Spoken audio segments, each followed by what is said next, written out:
Can you lose fat while building muscle? That's every guy's dream, right? The answer is yes, but it's not easy to do, and it's one of the more advanced goals to achieve. So you're not just gonna stumble upon losing fat and building muscle at the same time. But luckily, in this video, I'm gonna go over the 5 key steps that you're gonna wanna follow to give yourself the best possible chance at doing so. So make sure you watch the entire video. If you're new here, my name is Jesse and I'm a personal trainer and online coach for over a decade now, which is just wild to say. And I've helped a lot of clients to achieve body recomposition. I'll give you a couple of examples just so that you know that this stuff works. Jason here, I've been working with for years now.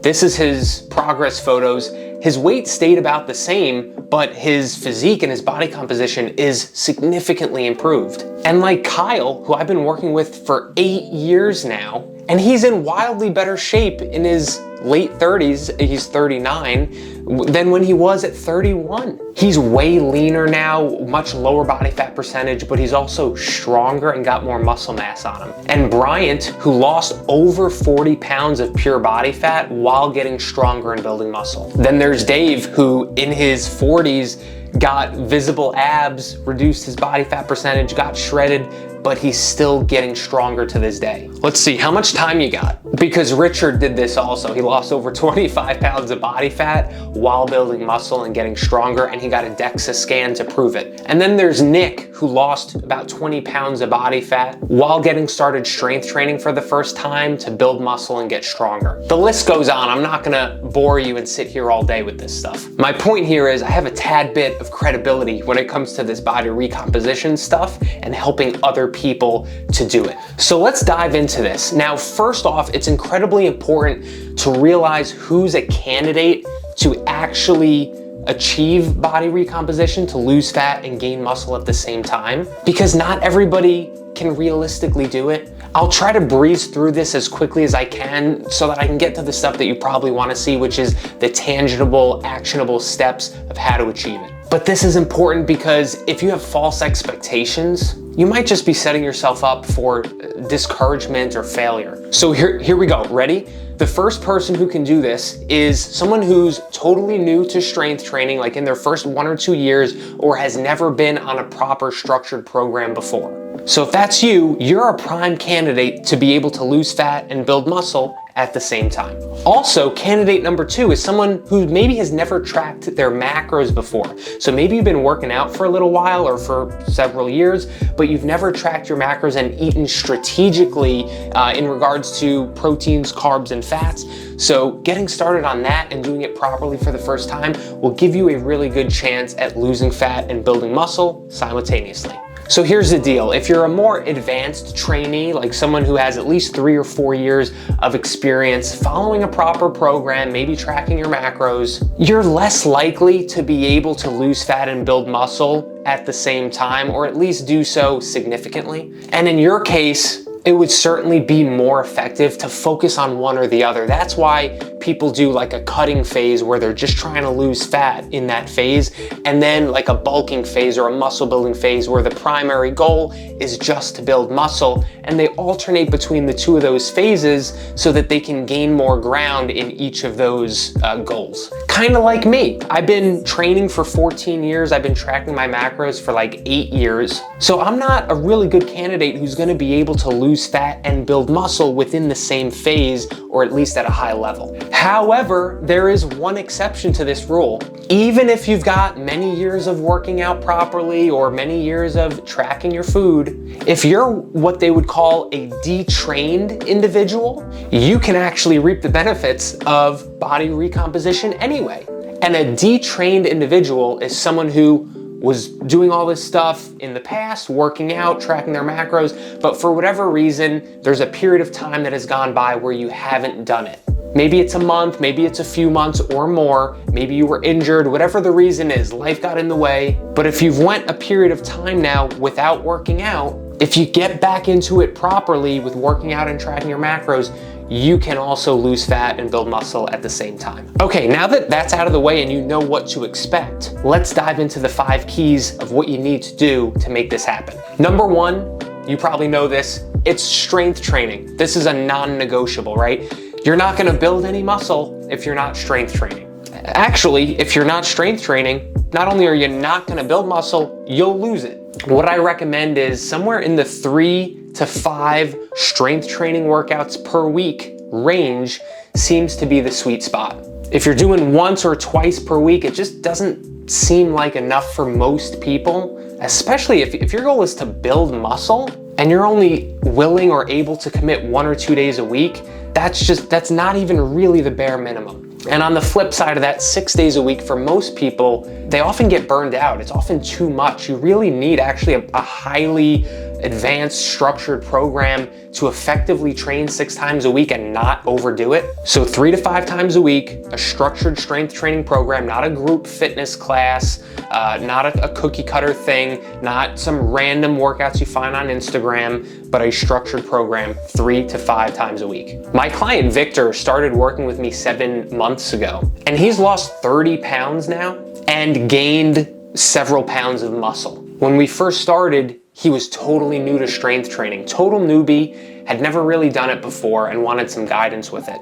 He didn't even want to go to a gym. He was working out 3 times a week at home with his adjustable dumbbells. And now he's so confident in it and he looks so good that he's going to the gym. He joined an Equinox and he's going to the gym 3 times a week. So clearly 3 times a week is enough for many people to build muscle and get stronger depending on what your starting point is. By the way, how impressive is Victor's transformation? Holy shit, look at this guy. Step number 2 is you pretty much need to be eating in a calorie deficit because you can't lose fat unless you're in a calorie deficit. However, you can actually build some muscle without being in a surplus. So keep watching to make sure you know how to do that. I'd recommend being in a deficit of anywhere between 200 and 500 calories below your maintenance calories. This is super important because when most people are trying to lose fat, they eat really restrictively and they often go lower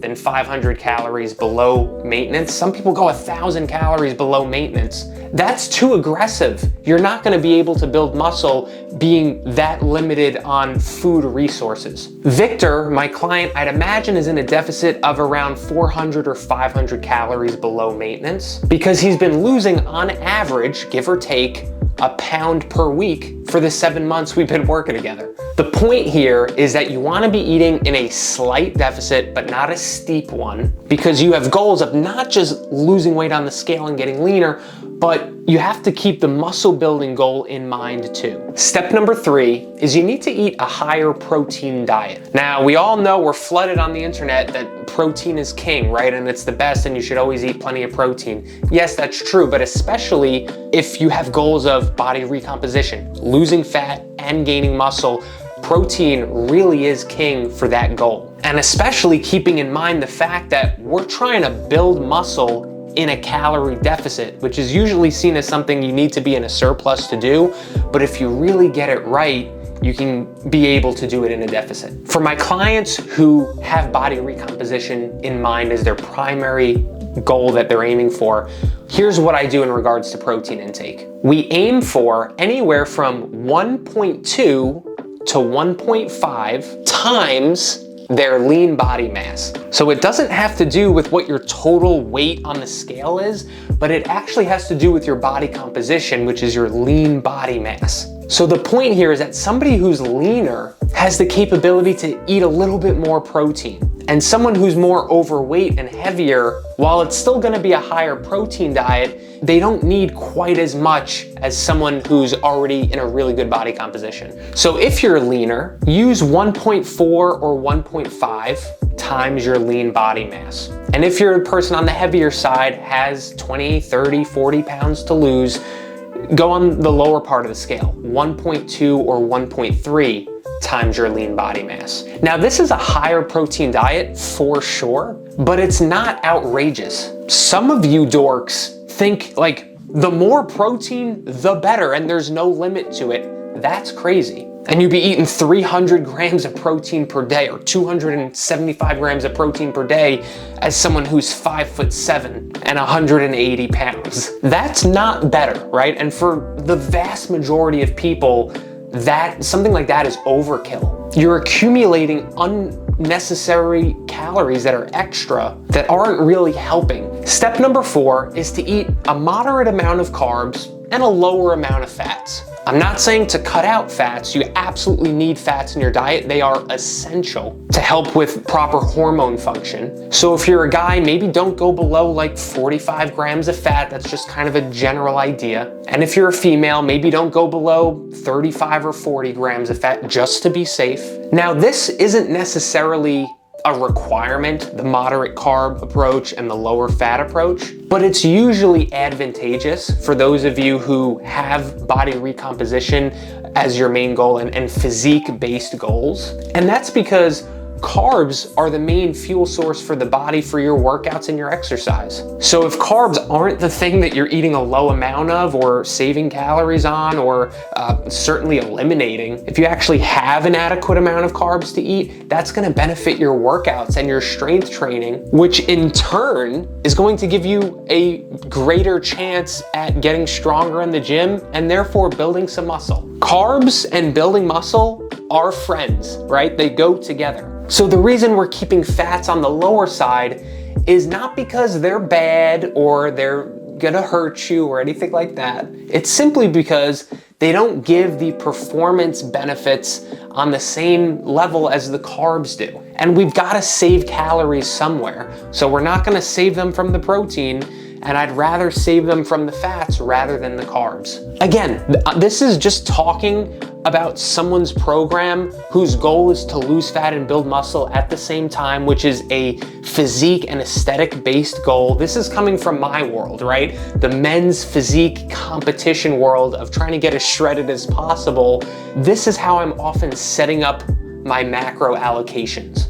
For someone else who has different goals, there's absolutely nothing wrong with having a higher fat diet and a lower carb diet. But you're watching this video, which is not about another goal, it's about losing fat and building muscle. Finally, step number 5, and you may not see this one coming, but it is getting proper sleep, 7 to 9 hours of sleep. And this is often overlooked because it's not as sexy as the workouts or the macros or the tangible things you can do or eat. But the truth is that if your sleep is shit or you're not getting enough sleep, it can actually sabotage your fat loss and your muscle gains, because you won't be recovering as well. So you certainly will, it will be harder to build muscle if you're getting 4 hours of sleep or 5 hours of sleep a night. But often when we're low on sleep, we're hungrier, we have more cravings. So do everything in your power to get 7 to 9 hours of decent quality sleep. I know that it's not always in your control. Some of you have young kids, some of you have other things going on. Do the things that you can control, getting to bed at a reasonable time, making sure it's completely dark in your room, making sure it's a temperature in the room or the house that allows you to optimize sleep. Get yourself a really good mattress that doesn't suck ass, but this is an important part. So those are the 5 most important steps for improving body composition and giving you the best possible chance at losing fat and building muscle throughout the same time period in the same phase. If you want help on the nutrition side to do this, check out my Lean Muscle cookbook down below, because I put together, it's over 20 pages of high protein, low calorie recipes that are perfect for somebody who's trying to do this. And by the way, the meals and the recipes in there are stupidly simple. I put this together a few years ago when I had absolutely no cooking skills. I still don't have any cooking skills. A chimp with a blindfold could make some of these meals. So if you like easy, if you like quick, if you like simple approaches with nutrition and you want some really macro-friendly recipes, make sure you grab that. It's totally free. And on the flip side of that, if you want me to coach you to do this step by step and make sure you're doing all the right things for your own body, your own situation, to have me hold you accountable and lead you there from point A to point B, feel free to apply for my Modern Man coaching program. I work with clients on this stuff all the time, and I'd love to see if I could help you do the same. I hope you enjoyed the video. Thank you so much for watching. Subscribe if it was helpful. Otherwise, I'll see you on the next video, which I'm gonna leave right up here for you, and I'll catch you right over there.